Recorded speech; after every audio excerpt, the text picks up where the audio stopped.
Time is now currently 4:30 and it's on this 5/12/2026, the Tuckahoe School District number 406. Work session will come to order. Starting with our roll call. Director Larson, if you would lead us, please. Dave Larson, Director, District 5. Dr. Constable Joseph, Superintendent. Greg Sherlock, District Director, Position 2. Ara Papian, Director, District number 3. Mitch Forehand, Director, District 1. Aiden Halleck, sole student representative here today. All right, thank you, and welcome to all our guests and all our presenters today. Thank you so much for taking the time. Does the chair have a motion to approve the agenda? So moved. Second.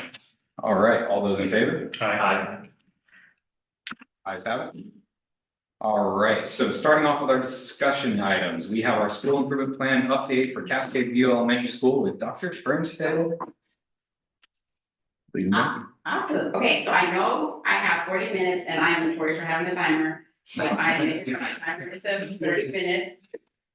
And I can talk a little bit fast, so here we go. All right, good evening, Board of Directors and Dr. Pedroza and everyone. Thank you for this opportunity to present our Cascade View Elementary School Improvement Report for 25-26 school year. Before I start, I have to definitely shout out Cascade View staff, amazing staff.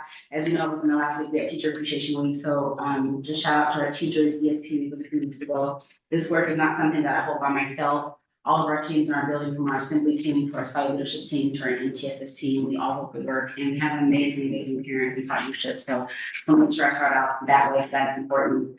Our very next slide is our district strategic plan. Here learning happens, which is something that we start off all our meetings with. And so as we go through our school improvement plan, I will show you how we have the connection with our goals with our district strategic plan. The next slide is our district's anti-racist goals. Each building is asked to have 2 goals they focus on. For us at Cascade View, we are focused on enforcing anti-bias discipline, ensuring disciplinary practices are fair and free from bias, promoting restorative justice, as well as student voice and engagement, which we have our race and equity scholar leads. What about our school? We had to go with our blooming tree. If you haven't been there within the last week, you missed it, but it is a centerpiece at Cascade View in our courtyard where our scholars and our teachers go outside, they read, they do projects. It's just a staple to just, it's been great to have some amazing time and learning outside. From there, you're going to see a few anchor charts. Some are in English, some are in Spanish. And our first round of instructional rounds this year, those of you that were in our buildings have seen the work that our staff have put into it and supporting the lab. We have 3 areas we will highlight today. Really quick on our Cascade View highlights. There's so many to name, but our dual language program this year, we have kindergarten second. Next year, we will be adding our 3rd grade strand, so we're super excited about that. We are also excited, and thank you, Dr. Pedroza, for the work she's done in stepping in that role as our dual language coordinator, also as a superintendent, where we have the partnership with OSPI and the dual language professional learning community. We had another meeting today where we meet with a bunch of staff across Washington State to learn about dual language. So we appreciate the OSPI support and that bridge Dr. Pedroza has created for us. We have our monthly meetings and newsletters that come from OSPI that support scope and sequence, and looking at next steps for curriculum, which I know Chief Whitbeck and Curriculum Council will also probably have some things to do. So thank you, Chief Whitbeck, ahead of time. And then last but not least, some dual language school visits. So far, Puyallup School District was visited, and I believe next week it will be Shoreline School District. So once again, thank you, Dr. Pedroza. I just want to add one thing to this, because I'm excited too about next year. We're going into the 3rd grade, which is the first SBA tested grade. And looking at a list of other schools that are doing really well, there's a couple schools, I was thinking about Dr. Bills a little bit up in Everett, that have had dual language Spanish and MEChem, which is exactly what you're doing, for 5 years now. And they're doing really well. So, I mean, it's exciting to see this move up through the ranks of school districts or grades, and be really interesting to see once that starts happening in a few years. All right, our next celebration or highlight is looking at our instruction. Staff has really dug into the GLAD strategies, and we're super excited about that work. That work supports MLO scholars and all scholars. Looking at some breakdown of some of our grade levels, our 4th grade team are doing a walk to math model where they look to separate what they need to do and dig in deeper in their PLC collaboration and supporting all scholars, whether they're above grade level, at grade level, or approaching grade level. Our fifth grade team is dug into having interdisciplinary content, so it's just not a writing block or a math block, but it's a math science block. So that scholars are not just stopping at a certain time, but they're integrating their learning, getting them ready for middle school and high school. So super excited about that instruction. Our PLC coaching cycles, our instructional coach Ms. Bidwell has been meeting with PLC, which has also helped and supported the work. We also have PLC collaboration staff. They are amazing in meeting and collaborating. And last but not least, we have 5 phenomenal staff members on our MLL team where they do push in and pull out our MLL co-teaching with our scholars as well. I did want to make one other thing, because I don't know if you guys saw this, but the other thing that goes on at Cascade View is, or elementary schools, is the early learning program. And the board just got an email from, Lakeisha Phillips, pardon me? Lakeisha Phillips. Right? The letter from.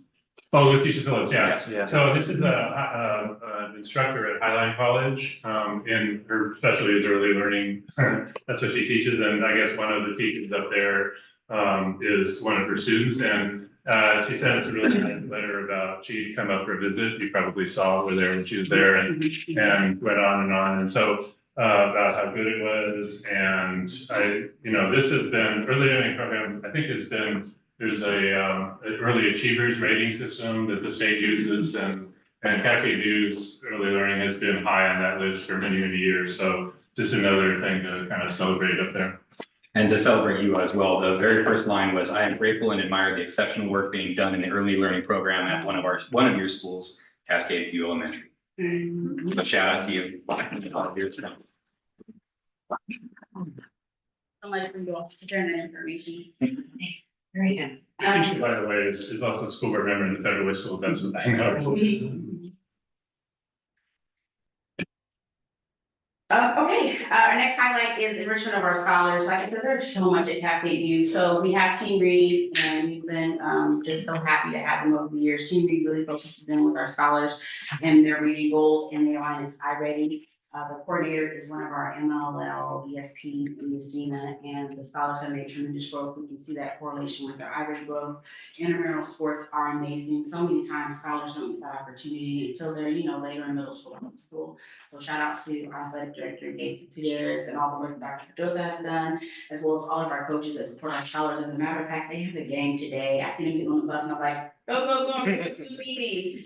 So sharing that on, having the Boys and Girls Club to support our scholars for extended learning after school and summer school in those areas. Can't thank them enough, Miss Rosa and her program, phenomenal. Last but not least, Rosa on the Run, the opportunity for our scholars to pair with staff members and community members to run.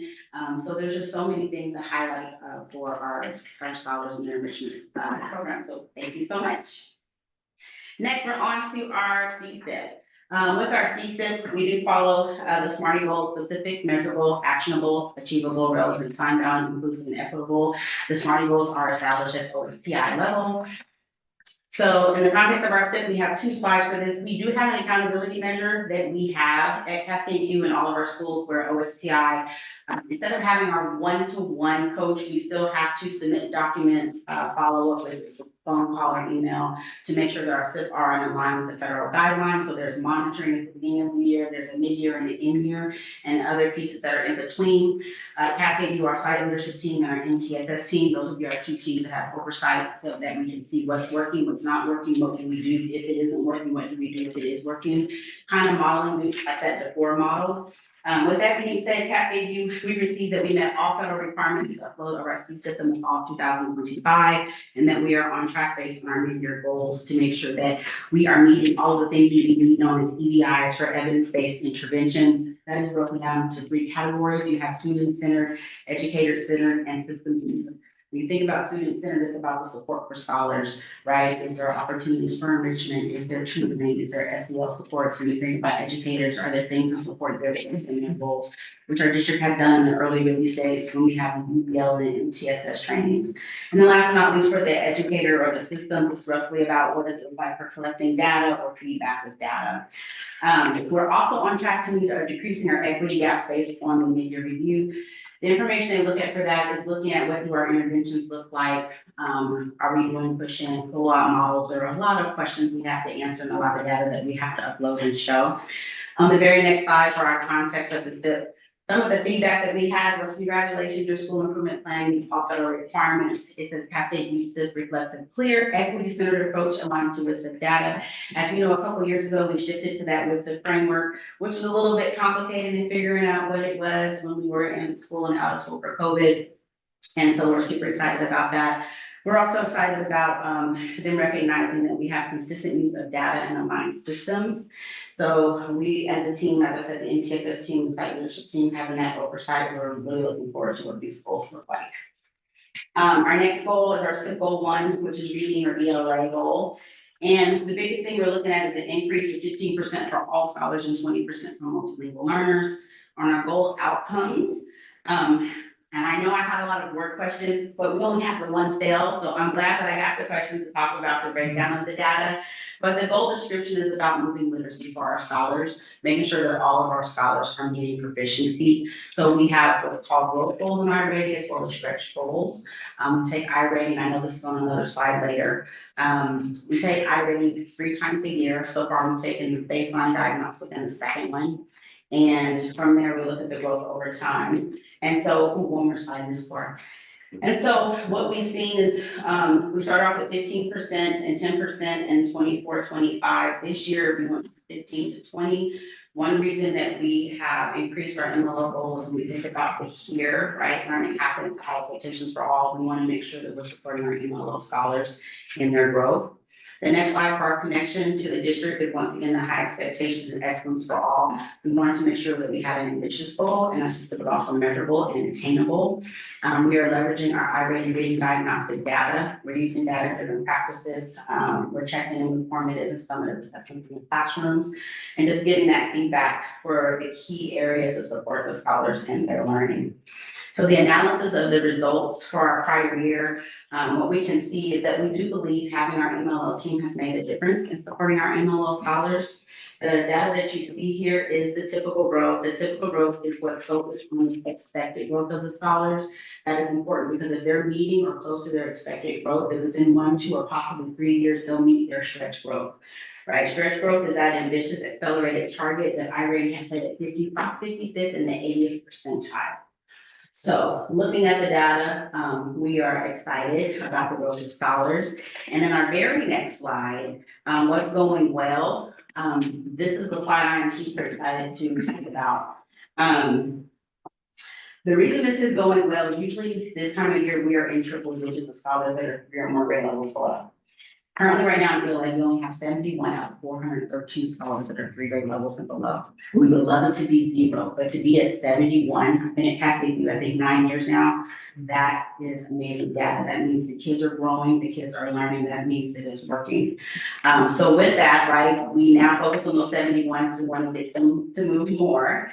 But looking at the baseline data and where they are right now, we can see we have a large scale, as you can see. So I have 3rd, 4th, and 5th here because those are the grade levels that take the STA testing, right? So if we look at our placement from 5th, 4th, and 3rd, we have scholars that are still placing at kindergarten level. But when we look at our 4th and 5th grade scholars, we do have a couple scholars that are placing at 6th and 7th grade, right? Which shows the high cap. So there's a variety of scores that are taking place. But the exciting part is that our scholars are moving into only have 71 overall. That is growth over time. We still have 1 more diagnostic, and we hope, and looking at some teachers who have already started because the window opened and it closes on June 5th. Some scholars are already moving. I'm just kind of curious, it's like there's 1 4th grader who's operating at the 7th grade level. How do you, how do you do differentiation in that case? So the teachers, so in iReady, they have a great area where they have lessons, which shows that scholars are at or above grade levels, and so they can work with them. And so there's 1 scholar at 4th and 1 at 5th at 7th grade, but there are some also at 6th. So they work with them once they give the main lesson, the main target, when they break out in their rotation groups, that's how they're pivoting around. Is there any numbers that speak about, obviously if a student just moves here from a non-English speaking country, they're gonna fall down, or not gonna fall down, they're gonna be further to the, behind. Is there any way to break those scores out? As far as this, So what we typically do when they come in, they'll take the baseline test, so we see where they score, and then from there, that's where the target intervention takes place. So if they are categorized in MLL, then what happens, our MLL team will wrap around them, and then whether it's pushing or pull out service to start working with them to see where they need to, whether it's comprehension, it could be literacy. So that's the best way that we have our wraparound supports, and then we start looking at where that growth is over time. And then as teachers are doing the small rotation groups, that depends also on the target instruction or the ESP, but also supports each of them. again, yeah, the concern is that, they're having to take the same exam. And of course, if I was to move to China, I couldn't do it all. I'd fail, get a 0. And so, if they're getting into this and their scores are not higher, it's pulling the overall view a bit down, and they haven't had a chance to develop yet, to get those scores up. Okay, so real quick clarifying question. Are you asking, okay, and one more thing, are we taking questions or trying to make sure, because now, I thought I was specific to my questions, but what clarifying question is, are you asking about, you said bringing the score down and failing? Can you give me a little bit more about that? Well, all I'm saying is that when a student comes here from a country that doesn't speak, he doesn't speak English, and he's, as you said, the MLA goes around him, and obviously that student couldn't be expected to read at a 5th grade level. Say he came in his 5th grade year. Obviously, he's going to read, further back to a kindergarten. I'm just asking those scores, those students in that category, they're impacting the scores that we're seeing here as well. Not necessarily, because each score is individualized based on the student. So even though it's based on the scale score, it's where they should be for their grade level. But that placement is still going to be, let's say they come in at a 1st grade, they're still going to fall within that range. That's what the range of scores are currently at Cascade View. So it doesn't take an average of scores for your building. The SBA does, not iRating. iRating is an individual test. So it gives us the baseline of where that scholar is and where they should be and where they should attain to be. So it always gives us where they score, where they should be, and then also the stretch growth, no matter where they score at. So yeah, that wouldn't impact the overall score. SBA would be a little bit different, but not iRating. I just wanted to be fair for the student. Like you said, if I went to China, wouldn't be able to. Okay, we're gonna move on from this, and then a reminder to all directors that we did ask questions prior to this meeting. So since they didn't have time to prep, please keep it to what questions we had asked. If they need to clarify, please and thank you. All right, let's see, where was I? Okay, so when we go and we look at disproportionality with scholar groups, the 3 things that we are going to look at, and you'll see the slide again as well, is making sure we have harder instruction to address disproportionality, our professional learning communities, what is it like for collaborative teaching, as we know we have early release days, our teacher directed, principal directed, district directed, and continuous improvement to align our engaged learners. This is what we will do when we look at the data. We know when it comes to ELA, it is important to make sure that we are creating every opportunity for our scholars to engage, whether it's with manipulatives, visual learning, the anchor charts, the chants, small group tasks, whole group tasks. And so these are the things that we have noticed. And we know that a lot of our MLL scholars have not met their proficiency even in SBA. But these are the 3 things that we will continue to focus on to make sure that we can get those 71 scholars that are 3 grade levels or below to get them to move up to meet their stretch growth goal. The next goal is math.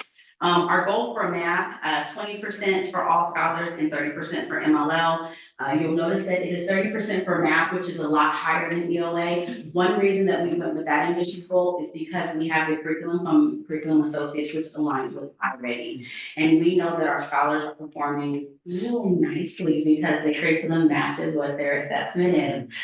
So that's why you'll see that goal a little bit higher. When we go to our next slide for our goal outcomes for math, we are looking at increasing scholar proficiency in math. Once again, we are disaggregating data, tomato, whichever you prefer, with our site leadership team and our MTSS team to see what it looks like. We're looking at the growth over time. You can see from our goals in 24-25, from 15% to 10%. Like I said, we were ambitious for 20% and 30% this year because this is our 2nd year of really digging into that curriculum and what it looks like. Of course, we don't have our actual scores yet because the iRating window closes June 5th, but just looking at where some of the scholars are progressing, it looks really well.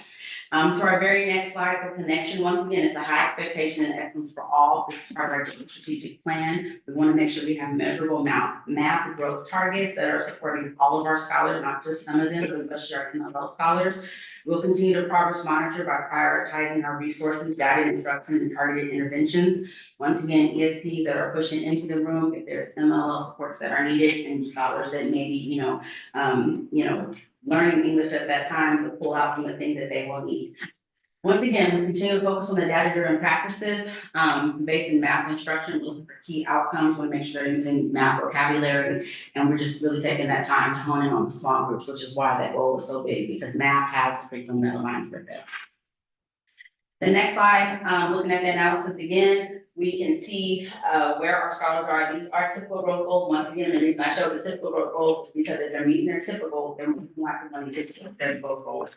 They're not getting to the typical, which is the expected outcome, then we're further away from stretch. So we can't just jump to stretch. We gotta see what's going on with the typical growth goals. So super excited about the numbers. They are high. And I'm also excited about this slide as well, so it's going well. As we know on our next slide, for ELA, we had 71 out of 413 scholars. In math, we had 50. That's how we know that the curriculum and the instruction is working with helping that parent. I know that Chief Whitbeck and Curriculum Council have some ELA piloting coming up, which we're excited to have as well. But having 59 out of 413 scholars that are on 3 grade levels or below is a celebration. So with that, the other big celebration you will see with this slide is we do not have any 5th graders that are at kindergarten level. They are placing between 1st grade and 5th grade, which is huge. So when you go down to that last bullet point, when you look at the 5th grade scholars, we had 4 5th grade scholars at the beginning of the year. Baseline data was kinder. After the second diagnostic, they are testing at 2nd grade. We had 5 5th grade scholars when they did the baseline data were at 2nd grade at their baseline. Now their scale scores in 4th grade. That is huge. That is the learning over time. I would expect that the 4 scholars that are at 2nd will probably be approaching maybe mid 4th or low 5th. I'm expecting the 4th, maybe 5th, maybe 6th. And this should show that when you have the curriculum that is aligned with the assessment and the teachers are, they have time to work and we put all that dedication. Like I said, the staff is amazing. The kids are showing growth. So super, super excited. Once again, to not be in triple digits at this time of year with one more diagnostic at 71 and 69 was truly a celebration of our school improvement plan and the work to come. As we also know, when we see the placement for iRating, it also lets us know when they take the SBA what may or may not happen. The fact that we have more scholars in math that are approaching their grade level means that they more than likely to hit proficiency when they have the SBA.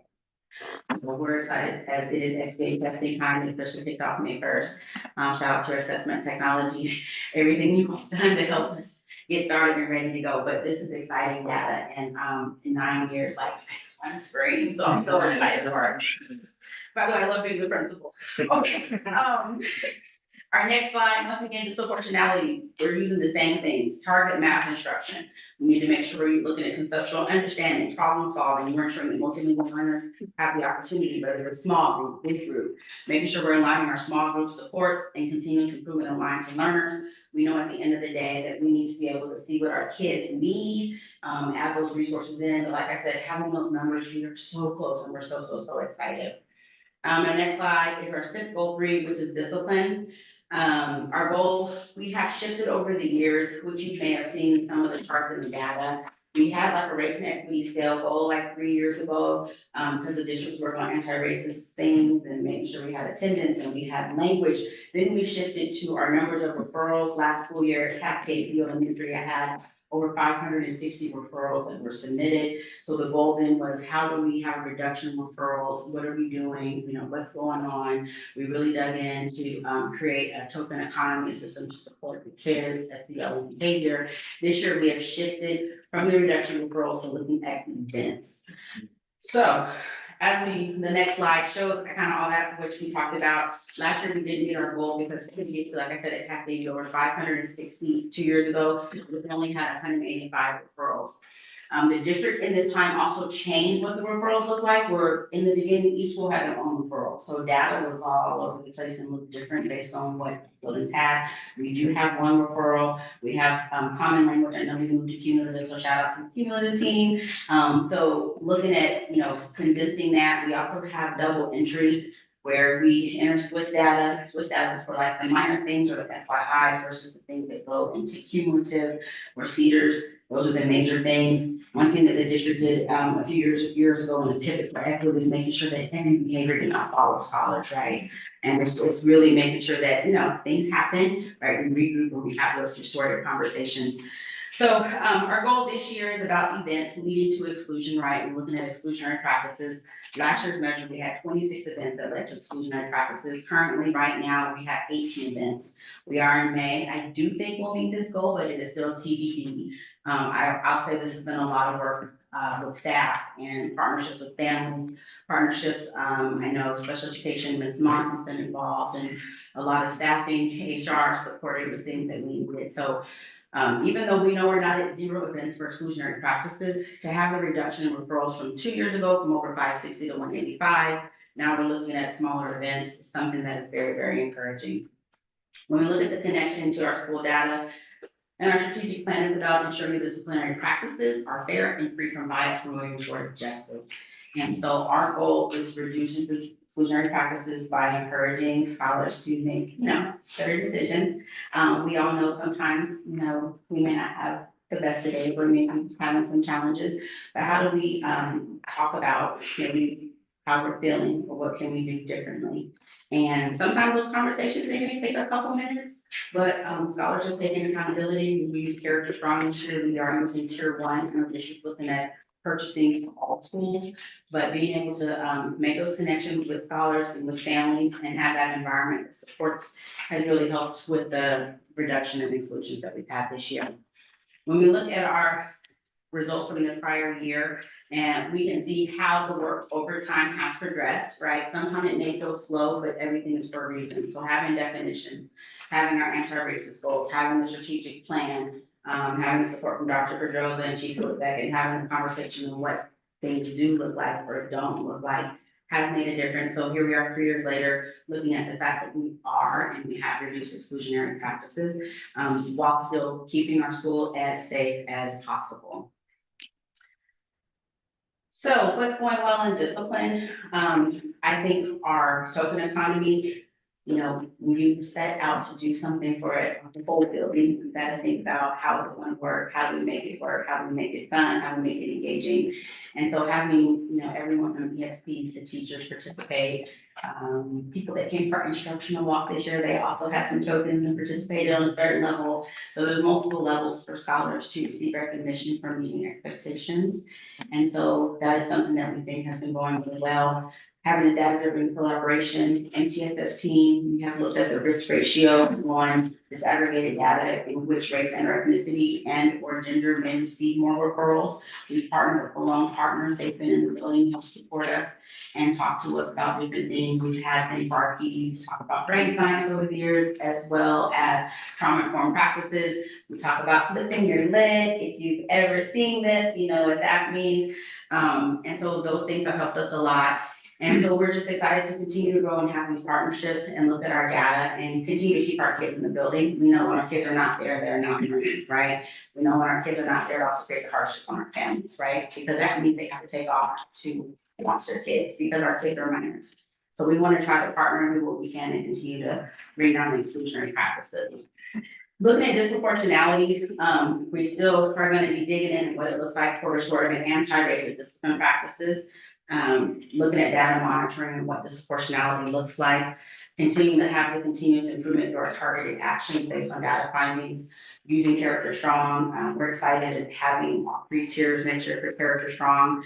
Something that I'll talk about in a minute for our SWOT assessment is looking at a screener. We know we need that to support what our scholars need for SEL. And we'll continue to make sure we're reducing the disparities as much as possible.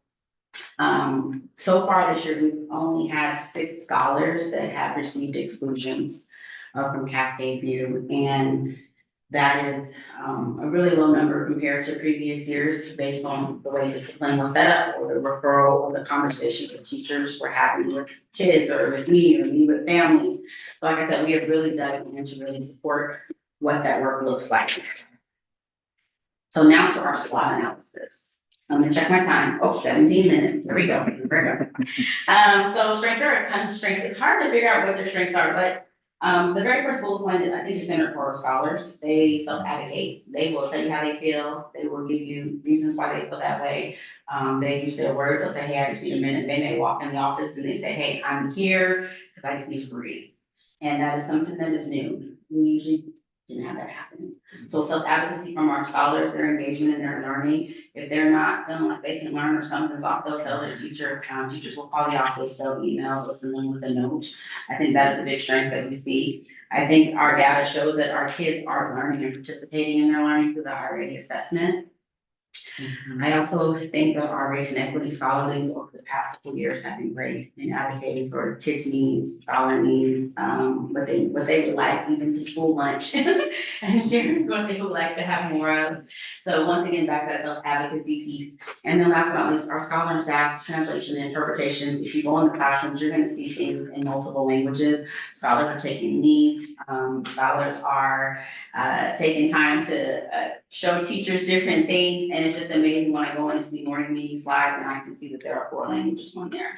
So scholars can see like, wow, I matter, this is important. I think that is a huge strength that we have at Cascade View, for charts, the chants, sometimes the chants are not in English, they're in different languages.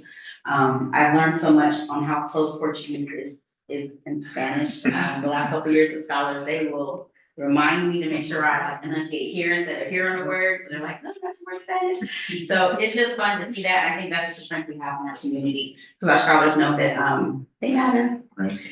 Our weaknesses, we can see at the end of the day, we still have scholars that have not met those goals, right? We know we have 59 scholars in math and 71 in reading that are not where we need them to be.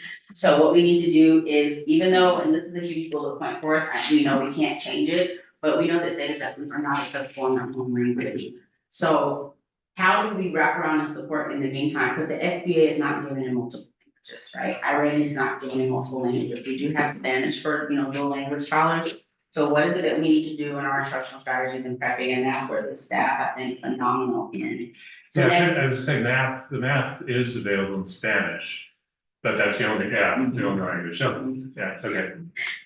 So the next step is to continue with our GLAD strategies. Staff, they continue to implement high quality instruction. I cannot say how wonderful they are. They're amazing in that. Continue with our PLC coaching cycles, our MLO co-teaching, pushing in, seeing them teach, work with a small group. We'll continue with the site leadership team, with progress monitoring, right? Once again, the before, what's working, what's not working, how do we know what we do differently, what do our pivots look like? And then last but not least, the professional development alignment. I know the new calendar is coming out. What do we do for our principal directed days, our district directed days? And then how do I support teachers in their days, right? Because my job is to support what they need in their PD. So that's what we can continue to support the movement in our school improvement plan. Opportunities and next steps, a lot of GLAD stuff. We need academic vocabulary. We need to make sure we have scholar discourse, the opportunity for them to have current talks, opportunity for them to have collaboration and team tasks. We need to create those authentic moments. One thing about Cascade View, our teachers love field trips, and I love it for them because our kids get to really just enjoy everything outside of the building. And I think those things matter in our next steps when we think about what does it look like for our instructional frameworks. Continuous improvement, we are committed to a cycle of continuous improvement with ongoing data analysis, making sure that we're looking what our instructional coaching looks like, making sure that our PLCs are focused on scholar outcomes, advocating for whatever resources we need to continually support our scholars. The threats that we have, there are 2 that I came to mind, and I have 1 slide. But one of them is making sure that we can find the time that our ESPs have time also to work with our CERTs. That's something that staff talk a lot about in whether it's site leadership team or MTSS meeting. And it's to talk about the MTSS, the SBL, the MLL, the UDL time. So staff meetings stuff usually occur outside of their contracted time. So when I think about principal directed days, or even if it's district days, if we have extra time, how do I align to support ESP work? Because they also have things that they need to do as well for the state. but how do I create those opportunities in the middle to make sure we can have some type of time together? And like I said, this is about district priorities and initiatives, and this is something that, you know, I hear from ESB and CERTS. The other thing is the absence of our school-wide school SEL screener. It presents a threat to consistently identifying and monitoring scholars' social emotional needs, which may delay target interventions and limit support for scholar well-being and academic success. Over the years, I know district has talked about what does it look like to have a district screener. And even though our data is looking pretty good with exclusionary practices, there are still some supports that our scholars need. And our social workers in our district are phenomenal. I love Miss Tammy, she is awesome. But there's so much that she can hold and do. And I appreciate Ms. Fleming. Her and I had a conversation about like elementary counselors. And, you know, maybe one day the state legislature will fund that because there are individuals who are elementary counselors, which would help support and offset the work of social workers. They have two different roles, but we think about what does that screener look like. So if a scholar is at Thorndike or Cascade, you were to roll because sometimes they move, that continually sit there for their supports, right? We're not like calling, by the way, this is this. It's just there, it's documented, and we're ready to go. So these are two of our biggest threats, I would say, looking at our SWOT analysis and what we do and supporting some next steps for, you know, our school improvement plan. Next is street data. What have we learned from it? We've learned so much. I love talking to the kids. The one thing about kids is they're going to be honest and they're going to make you laugh. And so we had some of our 4th and 5th grade scholars share their perception on identity and belongingness. I basically had a paper that had some questions and they just got to write. If they wanted to talk to me later, they could. Some of the things that they share, of course, with belongingness is about their friends and friendship. But I appreciated they talked about their teachers and having trusted teachers. They talked about culture and diversity. And these, I wrote exactly or typed exactly what they wrote. One scholar wrote my actions. And I was like, well, what do you mean? And they were just like, you know, you all tell us that it's okay to, you know, that we feel safe. You tell us that we can talk to you. You give us an opportunity to share. And so the street data is real. It can be scary because you don't know what kids are going to write. But at the end of the day, our kids are amazing. When I look at the iRated data, as you can see, it talks about their learning. They talk about classwork. They all love the games on iReady. I like the games on iReady. If you haven't played them, you should play them. They're fun. You'll end up learning a lot. My favorite one would probably say cool about it. Because I was like, what does that mean? They're just like, it's cool. So anytime I get something that's cool, it works. But if you are ever at Cascade View and talk to our 4th and 5th grade scholars, you will probably hear some of these same things when it comes to our key learnings and what So that's a huge shift because it wasn't that many years ago when I would hear from students, they hate iReady. So that's really nice to hear.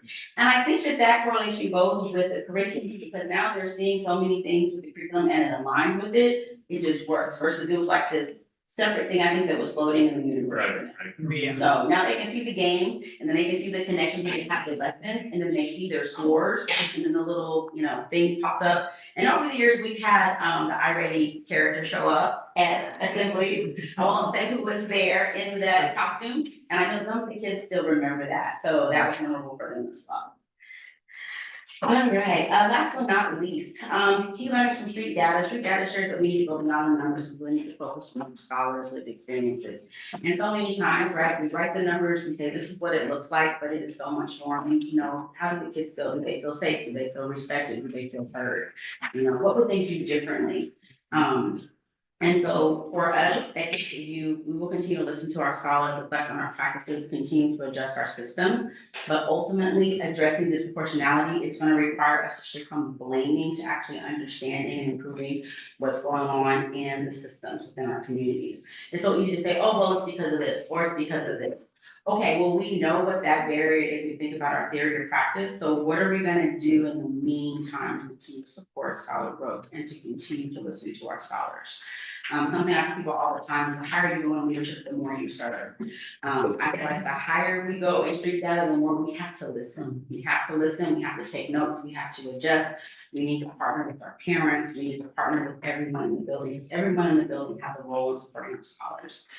And so this kind of concludes the biggest piece of my presentation, but I do want to make a quick pivot if I can. 5 minutes. 5 minutes. And it's just about, we usually have an opportunity to talk about anything else that supports our learning community, and it's just about traffic. I know you've heard about it before, but just the advocacy for traffic at CV. All of our other buildings have school zone, flashers within their main street. We do not have anything on the main street of Cascade View. I know that for a while we were told we can't have speed bumps or anything, but if you go one street over, there are multiple signs for street bumps and things, so they have in the sign. And so we just need something to indicate that people are in the school zone and also get them to slow down just a little bit. I worry about the arrival and dismissal. If you've ever been at Cascadeville, arrival or dismissal, Chief Whitbeck, I thank you for coming. Dr. Pedroza, as well as Mr. Draganoff, they've been there during traffic. I think Ms. Berto also has been there over the years. I know that the mayor was there, I think in November, he had that experience, but it's just, if anyone could advocate, and I know that you're sitting on a council, but just, I'm so concerned. Every other building in our district has something that indicates they're in a school except Cascade View. So I just want to make sure that, you all hear that from me really quick. And then I have pictures if you need them. But other than that, if you have questions, thank you for your time. And thank you, Dr. Padilla and Board of Directors. And it's just my pleasure to be here today. Thank you.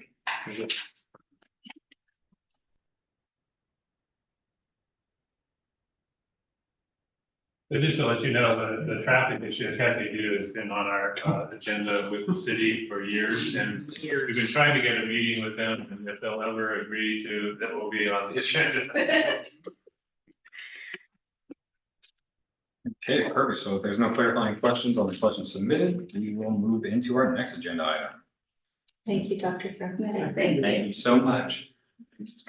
All right, getting into the school improvement plan update for Foster High School with Tanya Parker.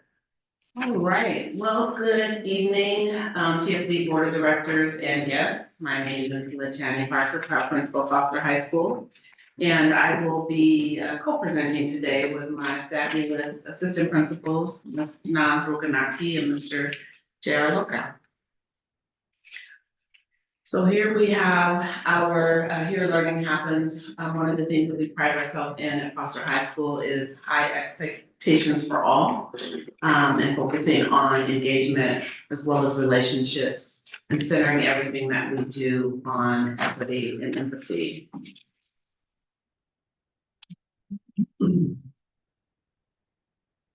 For our anti-racist goals this year with our equity team leads, we have a larger team this year of around 8 staff who've joined this year.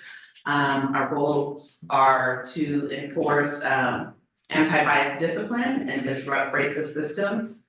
And as I mentioned, this is those goals are very important to our community, and you'll see later in the presentation the work that we've done to reduce those barriers.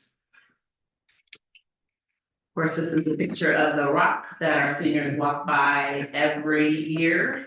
And Kate, as we head towards graduation, they'll be out there painting here in about 2 weeks. Some of you. Nathan is gonna lead the charge. So in our overview today, you'll see our goal metrics for our focus scholar groups, which is our 9th grade on track, as well as our ELA and math achievement, our discipline reduction, and then we'll talk through our SWOT analysis and next steps.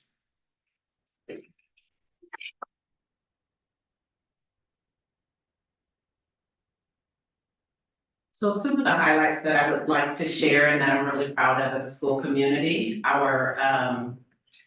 and I just want to say in support of our team, we've done a lot of work at Foster to build positive culture and climate and create pathways for scholars to highlight their brilliance. And so our 9th grade on track has increased in English language arts from 71% from the previous year, 2024-25, to 85% this school year. As well as our overall number of discipline-related incidents, referrals, and exclusions have decreased by 43% this school year. So very proud of that. Our FAFSA completion rates is one of the highest in the region. We were number 2. I haven't checked as of today to update it. But we're at 71.2% and climbing. One of the things that we have done this year specifically is we've partnered with horizon. And so we have additional support for college and career who are actually going into our advisory classes and our classrooms to ensure that every scholar completes the FAFSA or WASFA. And of course, there will be some with waivers who, just will not do that or not complete it, I should say. And so you'll see that, but I do expect this number to increase as we end this school year.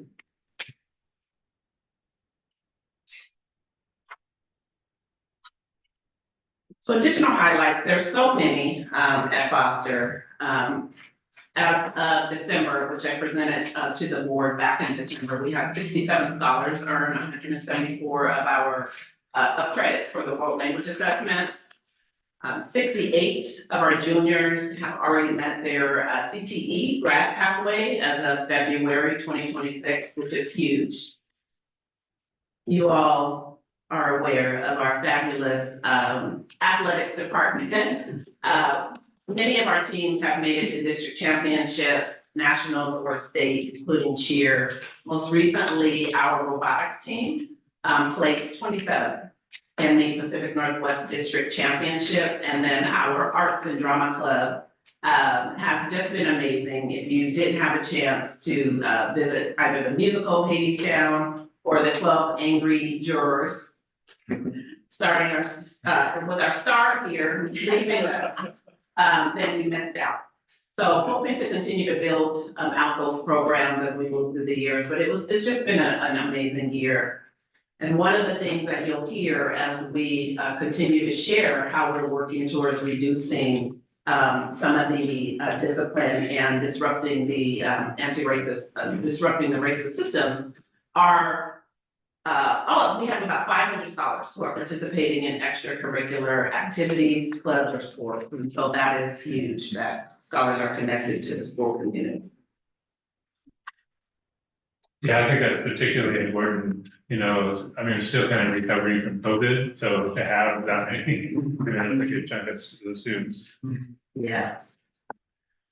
And so I'll go into the analysis of our school improvement plan, starting with the context of our SIP, using our SMARTY goals. So what you'll see in the context of our SIP, is the data that we will have does not include our summative ELA and SBA or RETEC data because it has not been released as of yet. Our current data for our 2026 World Language Assessment also has not been released and will not be included in this report. And since we have transitioned to cumulative, there will be some refined data that we can provide to the board and Dr. Pedrosa later as it relates to some of the disaggregated data in our discipline reports.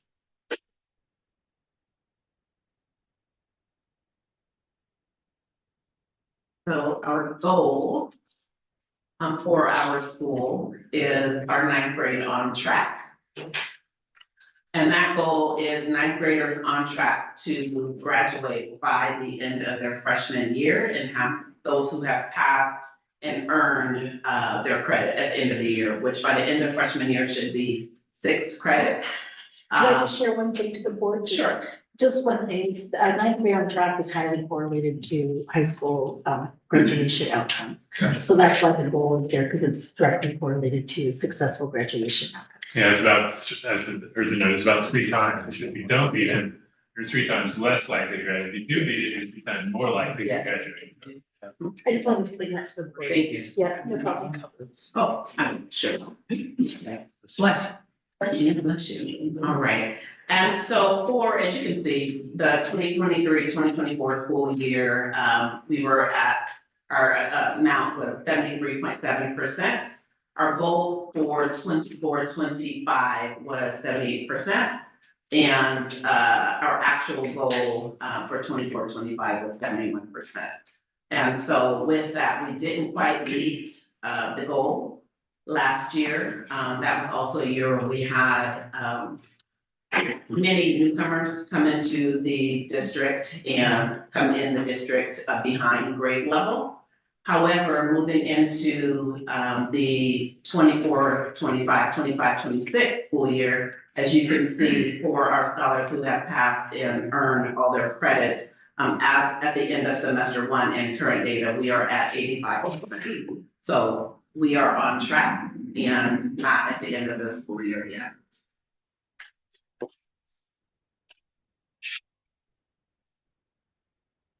And Ms. Rokanaki will share our ELA and reading goals. Oh, sure. Thank you. Good evening. So I will speak to the ELA, the English goals. Our set goal for ELA achievement is increasing the percentage of scholars meeting grade level standards by 10%. And our second goal is aligning the enrollment in honors, AP, and advanced college and high school programs with representation of IEP scholars, our multilingual learners, and Hispanic, Latinx, and Black and African American scholars by the end of the school year. Looking at the goal outcomes for ninth grade English. So our pass rate for the 23-24 year was 53%. And so you add 10% to that, the projected goal is 63% for 24-25 year. And our actual goal was 67%. So we did meet the goal by 4% more. So you did meet the goal. We did. Yes. Yeah, We that did. should be a yes. That should be a yes, exclamation mark. Definitely, definitely, yes. So looking at the 24-25 pass rate was 67%. Projected goal for 25-26 was 77%. And our current pass rate for this year, 25-26, is 85%. And I just, want to mention that this pass rate of 85% was actually met at the end of semester one. So we have surpassed our goal for this year. The connection of our school goals to district goals. So our Foster High School Reading and English Language Arts goals connect to the Tukwila School District goals by providing scholars with access and aligned representation in higher level AP and honors courses. The representation and enrollment in our honors and AP classes for Black, African American, Hispanic, Latinx, and ML and IEP scholars has exceeded the district goal of 5%. Looking at the analysis of some of the results of the prior year goals, we noticed that the enrollment in English courses for the 25-26 year has decreased compared to last school year, and we attribute this to an overall decline in enrollment at Foster. So during the last year's school year, 24-25 school year, our newcomer scholars significantly contributed to higher course numbers. However, many of our newcomer scholars have since relocated to other districts due to finding housing and families finding employment. What is going well so far in our current English language arts goals? One of the key key things, that's going really well for our English team is the daily collaboration. Our 9th and 10th grade English honors team, they meet almost on a daily basis to collaborate and to align their lessons, their unit lessons and their lesson plans.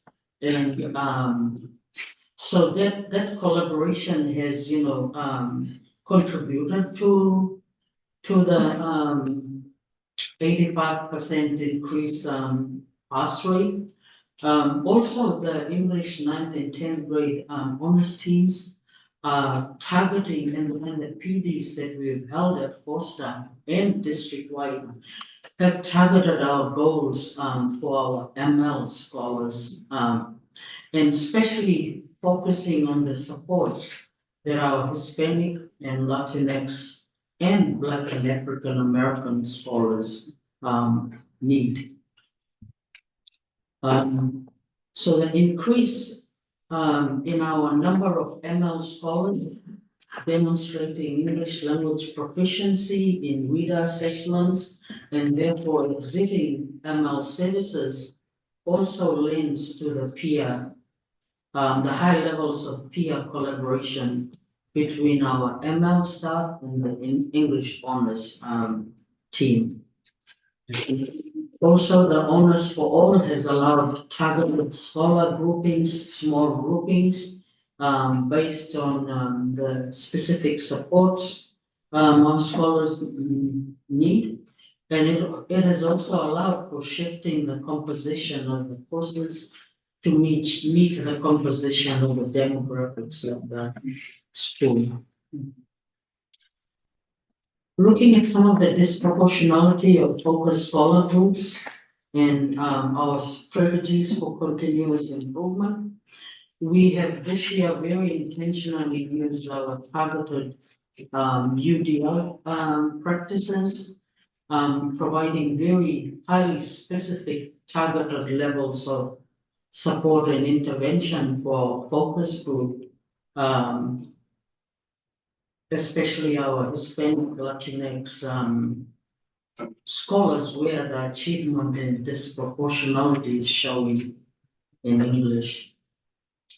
We've also implemented differentiated instruction and focused on tiered levels of supports and interventions. And we've looked at our assessment data, our summative assessment data, to identify our scholars who need that additional targeted supports and interventions. And our 9th and 10th grade, and also the upper grade, junior and senior teaching teams will continue to collaborate on planning and to ensure that our instruction is aligned with Common Core standards, with a particular focus on 9th grade honors courses.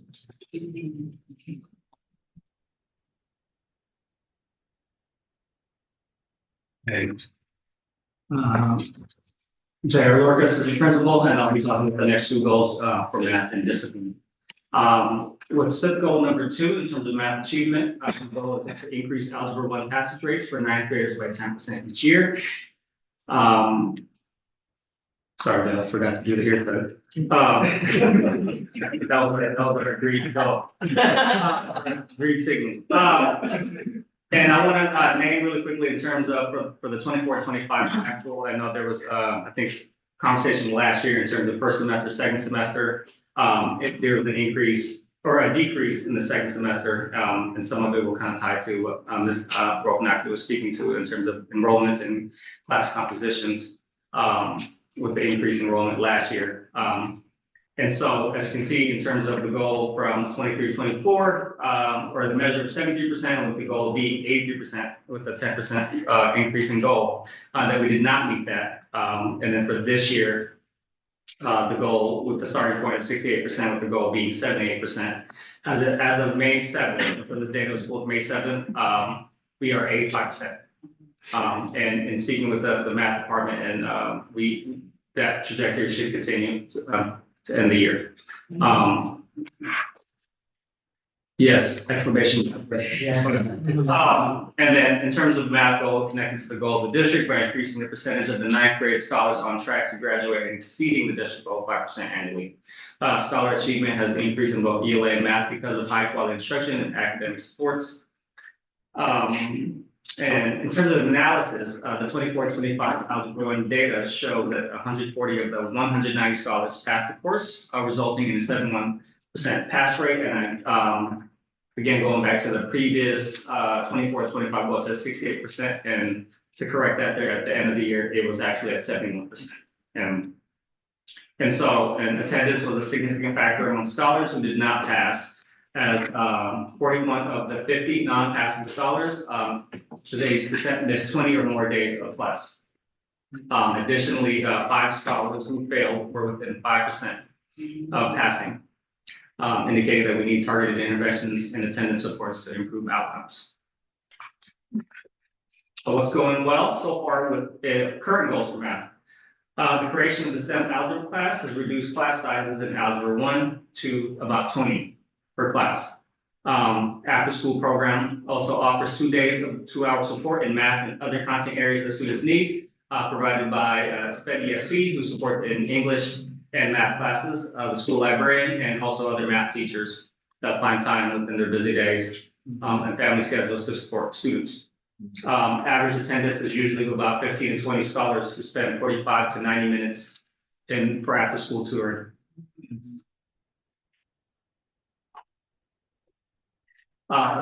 Disproportionality of focused scholar groups and strategies for continuous improvement in math. The ML special education co-top model and supporting Algebra 1 classes ensures that our Black and Latino ML students and IEP scholars at Foster High School receive targeted and differentiated small group instruction during the first 2 years. And I'll add to that also in terms of next steps of making sure that the co-teacher and matching in terms of strengths for our co-teacher models, and so that way folks are in areas where it's a strength of theirs as well. Moving on to SIP goal number 3. I have a clarifying question on the ninth grade on track ELA scores and the math scores.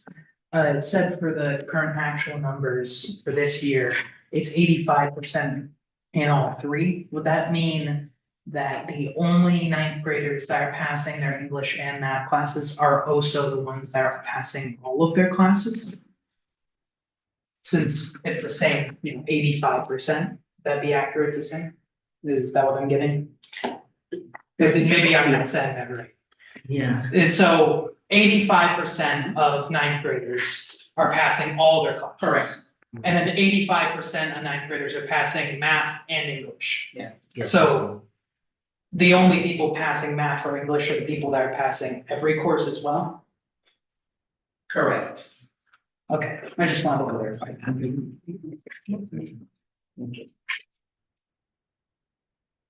You may lose my fighting. Sorry. Okay, so goal number 3, discipline reduction. And I'll let this slide breathe a little bit. And so reduce the number of discipline reports by 3% with at least 1% annual reduction for Black, Hispanic, Latino male scholars. And I'll name right off the bat, we'll have more refined data as we get used to cumulative and pulling data from that hasn't been the most fun thing. Yeah. So we'll definitely be able to share more refined data and with follow-up questions. But highlighting the decrease from 24 to 25 in actual incidents where discipline was administered. And so there were 67 incidents in total and were attributed to 47 students. And so this is the discipline by demographic of the 47 students. And I want to emphasize on the number of incidents per group, and which is an increase, a reduction, a significant reduction from the previous year. And like I said, we'll be able to share in terms of 24, 25, apples to apples in that regard. And then So I'd say what's striking about this, and this seems to be at every other school, is the disproportionality in Black students. When you combine Black and Somali students together, they're way more than there's, and we're seeing that it's a systemic problem because we see that at elementary school all the way up. So that's a problem practice that I think we need to really put some effort into figuring out what is going on there. And I think as we've seen in others, also disproportionately Black males, to be more specific, so. Yeah. Next up. And so as you can see for 23, 24, 25, 24%, or with the goal description of reducing the discipline course by 3% annually for all, and then 1% for Hispanic and Latino and Black students. With 23, 24, I'm having 24% for all scholars, and then the goals for 24, 25 was 21%, and then for 24, 25 actuals was that ended up being 23% for all scholars. And which was a reduction for 1% for Black and African American students, 5.4% for Hispanic and Latino students. And so in terms of goal for the previous year, we achieved that for our Black and African American students, but not necessarily for our Hispanic and Latino students. And so this year, and I will also note in terms of the Swiss data was not included within this, and so differentiating between referrals and actual discipline reports. Not all referrals result in discipline, and so and I think that can be a part of the conversation following year of refining that a little bit and what we look at. And so I mentioned in terms of 49% for Black students and Hispanics being 38%, but the reduction for, again, the total number as of May 7th, 5.3% of all scholars received discipline. But which was still in aggregate raw numbers, which was a significant reduction from the previous year. And so in terms of meeting that goal, yes, exclamation mark, asterisk, further reflection in terms of how we navigate that and creating an environment for Black and Somali students. Connection to school goals to district goals. All staff thoughts are working to achieve and exceed the goal of 100% of scholars feeling supported, safe, and that they have a positive relationship with at least one staff member in the building. As a community, we continue to focus on ways to engage and support Hispanic, Latino, and Black scholars. This year, through funding from the Horizon Grant, 68 scholars attended the Mariners game and participated in College Access Night sponsored by the Latino Civic Alliance. Latino Hispanic scholars have formed and participated weekly in the Latino Student Union, and Black and African American scholars participate weekly in groups that focus on academic, peers, relationships, and social emotional wellness. Analysis of results from the prior year goals, as in terms of discipline, the significant drop of incidents from 110 in 24-25 to 67 in 25-26, especially where discipline is administered, is notable. Teacher check-ins through the referral process, administration follow-up can be attributed to this. The work of the foster security team also plays a big role in this data. The theme of relationship building is one that can be identified in the work of all our staff members. What is going well so far with the current goals? This year, funding again using the Horizon Grant, 68 scholars attending the Mariners game participated in College Access Night, sponsored by the Latino Civic Alliance, or Latino Hispanics, students having formed and participated in the Latino club, and then our Black and African American scholars participating in weekly groups. But again, I think the increase in our community building activities, I think, is one that is a theme across the board. Disproportionality to focus scholar groups and strategies for continuous improvement with discipline. Black and African American scholars participating in those, which I think, again, these are all, some of these are redundancies, but really the MTSS work, tiered communication strategies with MTSS attendance teams and reaching out to families when students have 3 or 5 absences. And then continuing use of restorative and trauma-informed practices, including family conferences. And again, I want to note, it's not on these notes, but the work of our MTSS team that played a big role with the additions of Mr. Holt and Mr. again, and joining our team, a bunch of the, and I think collaboration, things that people across the board this year, with those teams, counseling, administration, has played a role in that. SWOT analysis, with the strengths for our Black and American and Hispanic Latinx scholars are disproportionately represented in ML and special education services, and therefore we are focusing on targeted small group instruction and supports for the scholars of Algebra 1 and English Honors 9th grade classes so that they can attain foundational skills and become more proficient in geometry and college and high school English courses. ML co-teachers provide targeted small group instruction in English Honors, Math, and British College classes for MLO scholars and provide opportunities for MLO scholars to turn and talk so that scholars can work on reading, writing, speaking, listening skills to become proficient in English and exit ML services. The increase in the number of ML scholars exiting services that we aligns with the targeted supports in place. IEP scholars have access to literacy, math, and success strategy support services so that they're able to access standards-based instruction and assessment in English Honors, college and high school algebra, English, geometry, and financial algebra. This has resulted in 10% of IEP scholars exiting SPED services in their junior and senior years.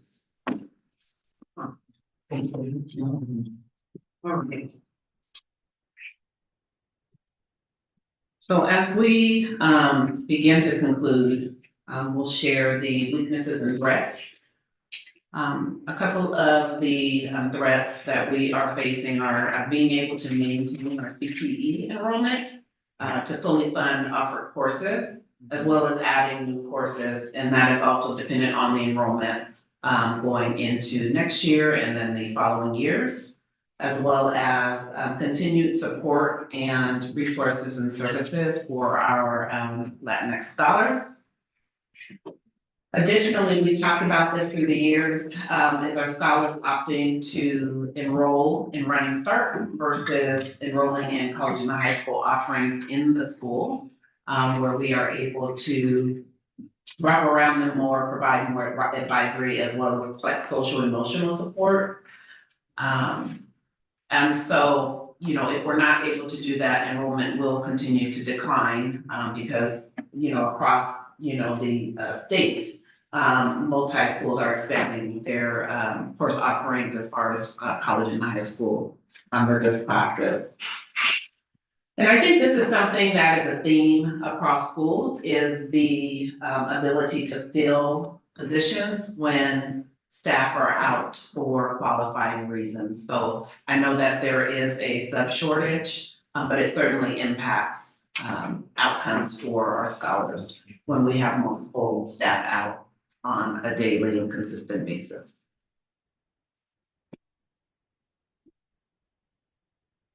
So at Foster, we're focusing on what are our opportunities for next steps and as it relates to our scheduling and things that we're doing to improve outcomes for scholars. We are continuing to support and work with our teachers to increase collaboration. And this is going to take place through our master schedule with reducing preps and also providing opportunities for more common planning time in the schedule, where content area teachers are able to collaborate during their prep time, as well as continuing to improve access to our interventions. When we discuss MTSS, we want to ensure that our ML and special education, scholars who receive special education services receive, you know, targeted interventions and reading supports. Our goal is also to increase our college and high school offerings so that our scholars graduate from Foster High School with strength of transcript and whatever post-secondary plan or goal that they have. We want to make sure that they have the ability to transition to a four-year college or the workforce or, you know, whatever they would like to do in life, as well as the reduction of inequitable tracking through our universal design for learning and our honors for all. Again, going back to the high expectations and engagement for all learners, and as well as providing high supports. And increasing our program pathways through our CTE and grad pathways.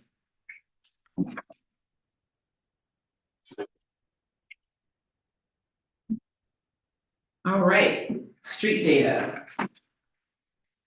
What have we learned?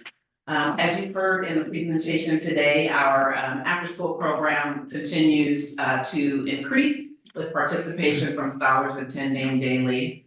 They have expressed, which is evident in the data that we shared in math, that they are understanding the concepts. They noted that they feel more confident in math, and it's also been helpful for them to have their math teachers and English teachers offer tutoring support after school. Families have appreciated just the home to school communication. That's something that we emphasize across the school on a continuous basis, and our teachers do a great job with reaching out to families using the Talking Points, Proprio, email, and Google Classrooms. And with that, you know, we have had an increase through the years with our open house and parent conferences, in which we have one coming up tomorrow. So I'm hoping that we will have a large turnout as we've had in the past, with families sharing that they feel connected, you know, to their scholars, as well as having information on the high school and beyond plans. We also currently partner with the Urban League. We have a tree on our building, and staff from Puget Sound ESD, and they've been very instrumental with hosting family events in the evening around high school and beyond completion planning, as well as enrollment and registration for the Tukwila Promise in Highland College. So to sum it up, I think majority of scholars have expressed feeling more confident in their ability to apply, enroll, and graduate from college, and are excited about the opportunities and expansion of the Tukwila Promise. And now we will be expanding to Written Tech, where they will have more opportunities and pathways. And that concludes our presentation.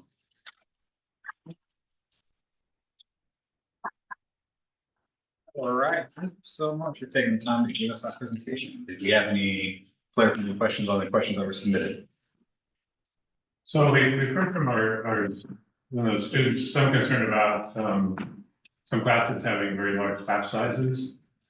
I think you listed a few that are of concern. Yes, and so I would say the class that has the largest class size that is a concern would be the Spanish 2.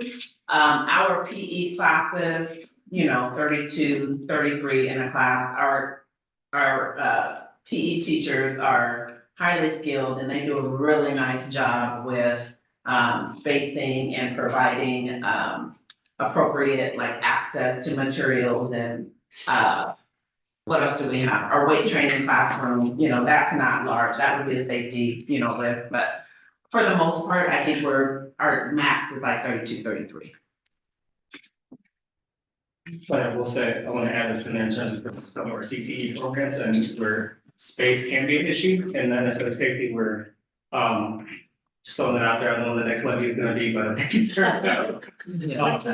Or some programs, I think, where especially, I mean, we don't have the woodworking out, but that space in Mr. Shaman's in the robotics class and Core Plus, there's a point to where it is can be unsafe, even with our culinary space. It's really hard getting 25 or more students in that and be able to cook and safely. But so.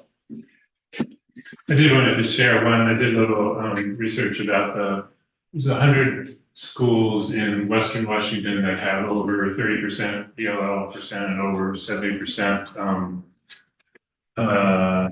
low income percent. And if you use the Washington School Improvement Framework measures, which includes graduation rates and some test assessment, it turns out that Foster High School is the highest ranked high school in that category. So, that says a lot about, in spite of the fact that the state does not provide us a rational funding system for those kinds of schools, you guys are doing, a really great job in comparison. It's the best high school in South King County, I would say. We agree. We agree. Okay, and I do want to take a point of privilege here to take a moment to honor our robotics team. We did receive a letter, the whole board, from this robotics team, so. Objection, I will read it, or we can move to suspend the rules. I think it's pretty great. All right. Dear Mr. Forehand and Mr. Sherlock, Mr. Papillon, Reverend Proctor, and Mr. Larson, Foster High School Robotics team sends you our thanks for the support that has been provided to our team. We worked very hard to design and build and test our robot, which competed in 2 regional events. Our efforts qualified us for the first time in the Pacific Northwest Districts Championship in Cheney last month. Participating in the Pacific Northwest District Championships was an amazing experience for the team. The team members learned a lot at the competition itself, but the experience of being on college campus, meeting current EWU students, and touring STEM labs was so valuable. We also want to tell you how much we appreciate all the time and expertise Mr. Shaman and Mr. Protap, thank you, share with the team. They are so helpful and teach us so much. Again, we are appreciative of the support of the Tukwila School District, and it is signed.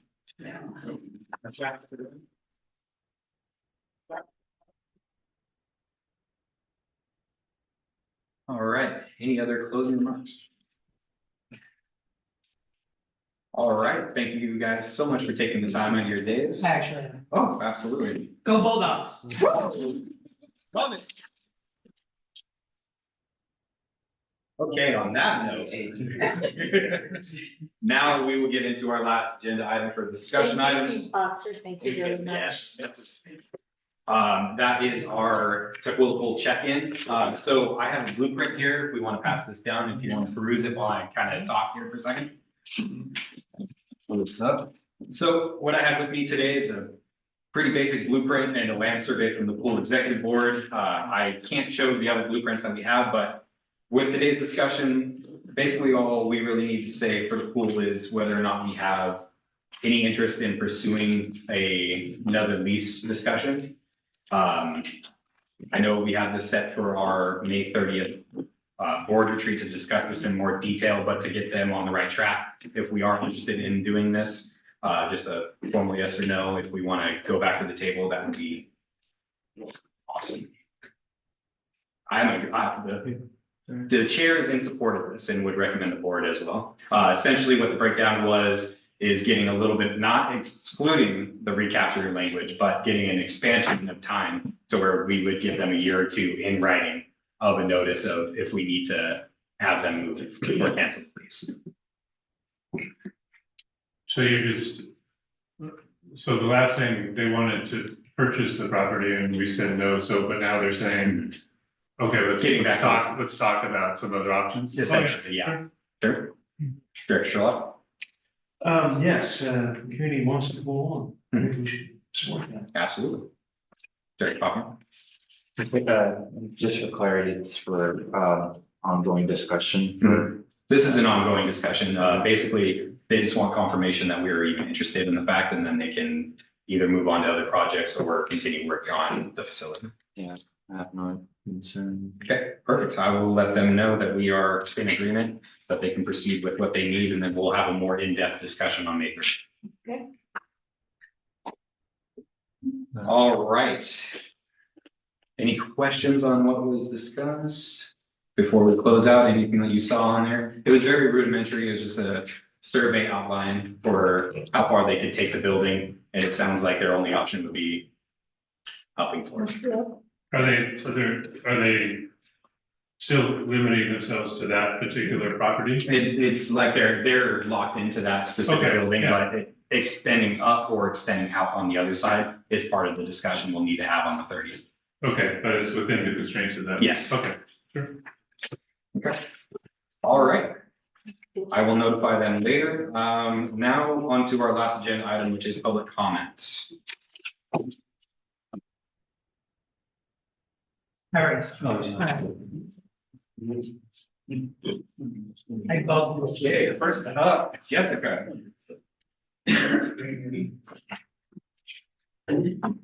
Oh, and Ellen, sorry to have you move, but that is for public comment. Thank you so much. Should we should bring a microphone. Yes, thank you, Dr. First. Yes, we're not.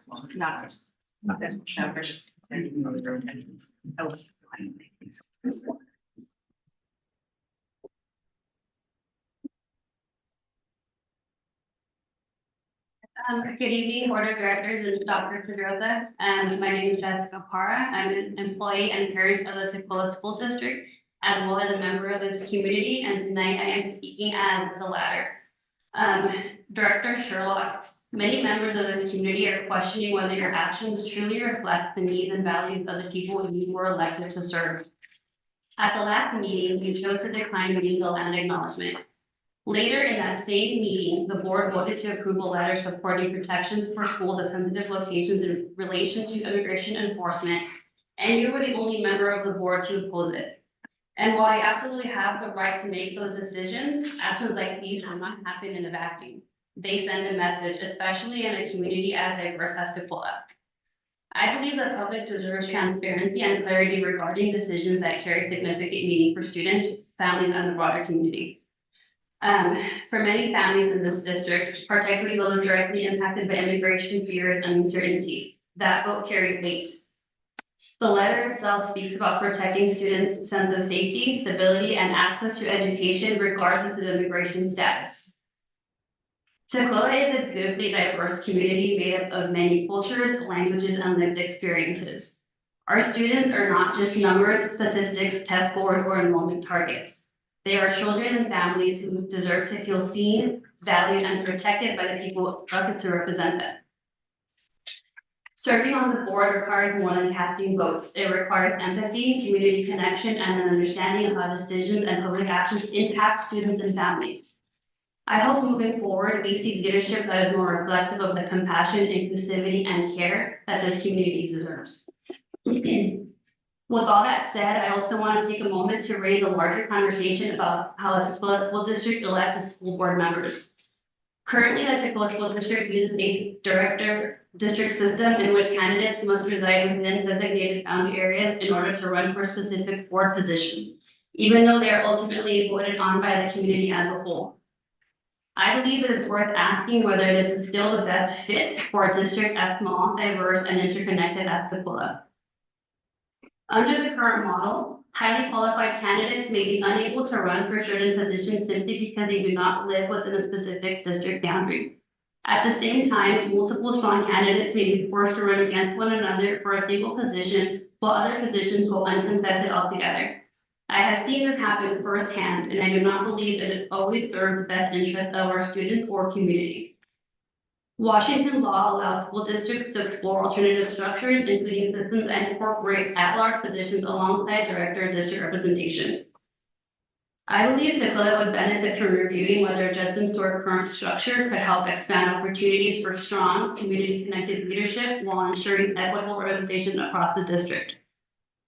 I am not asking for immediate changes tonight, but I am asking the board to begin having thoughtful conversations about whether our current process is truly helping us bring forward the strongest and most representative leadership possible for our schools and families.